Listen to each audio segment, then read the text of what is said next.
အားလုံးပဲမင်္ဂလာပါရှင်။အခုရောက်ရှိနေတာကတော့ Onsering Developer ဆောက်လုပ်တဲ့ Believe ဆိုတဲ့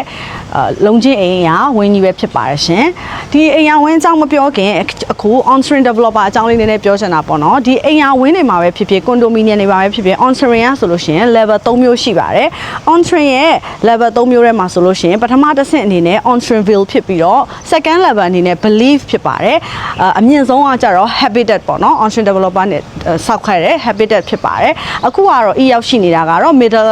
middle class ရှိတဲ့ဒီ Believe ဆိုတဲ့ project ကလေးပဲဖြစ်ပါတယ်ဒါကတော့ single house အိမ်ယာလေးတွေပဲဖြစ်ပါတယ်အခုဆိုလို့ရှိရင်ဒီ single house အိမ်ယာဝင်းကြီးဟာဆိုလို့ရှိရင် square ဝါပေါ့နော်ဒီ land area တွေကတော့အားလုံးမှာအတူတူပဲ square ဝါ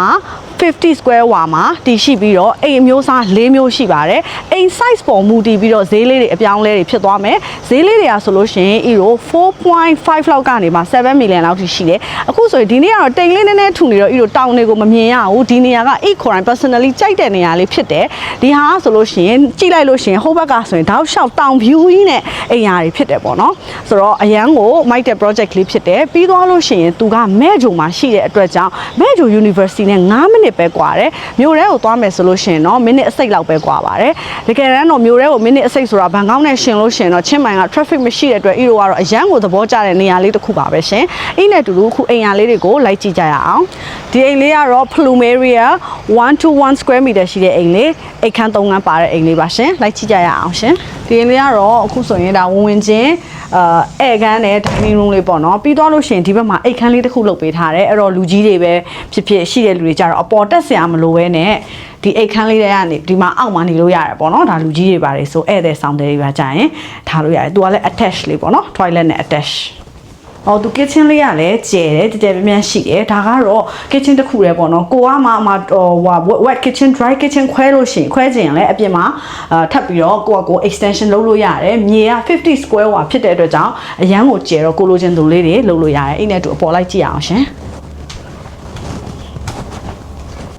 ဒီခန်းလေးရဆိုလို့ရှိရင်တော့ junior master လေးပဲဖြစ်ပါတယ်အပေါ်ထပ်မှာရှိတဲ့ junior master ပေါ့နော်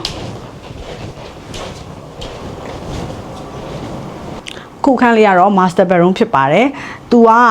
ကြိုက်တဲ့နေရာလေးကတော့ဒီနေရာလေးပေါ့နော်။သူက walk-in closet ရဲ့ toilet ရဲ့နေရာ space တော်တော်များရတယ်။ space တော်တော်ပေးထားတယ်ပေါ့နော်။အဲ့တော့ toilet ကလည်းတော်တော်လေးကျယ်တယ်။သူကလေ toilet ကလေးကလည်းတော်တော်လေးကျယ်တယ်။နောက်ထပ်ကြိုက်တဲ့နေရာကတော့သူက balcony လေးပဲဖြစ်ပါတယ်။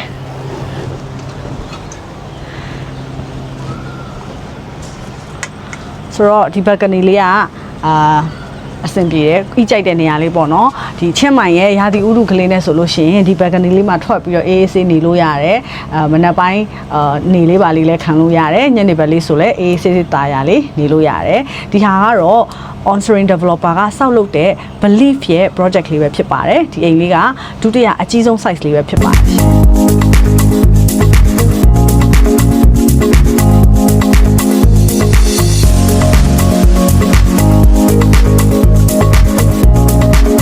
ခုဆိုလို့ရှိရင် investment လုပ်မယ်ဆိုလို့ရှိရင်လည်း university အနီးမှာဖြစ်တဲ့အတွက်ကြောင့်လည်းပြန်ပြီးတော့ငှားလို့လည်းရတဲ့အတွက်ကြောင့် investment လုပ်မယ်ဆိုလို့ရှိရင်လည်းစိတ်ပူစရာမရှိရ investment လုပ်လို့ရတဲ့ project လေးတွေပဲဖြစ်ပါတယ်ဒီ project လေးတွေ single house တွေတော့၎င်း condominium တော့၎င်းစိတ်ဝင်စားတယ်ဆိုလို့ရှိရင်ဤလိုရဲ့ရွှေမဟာကိုဆက်သွယ်စုံစမ်းမေးမြန်းနိုင်ပါတယ်ရှင်အားလုံးကိုကျေးဇူးအများကြီးတင်ပါတယ်ရှင်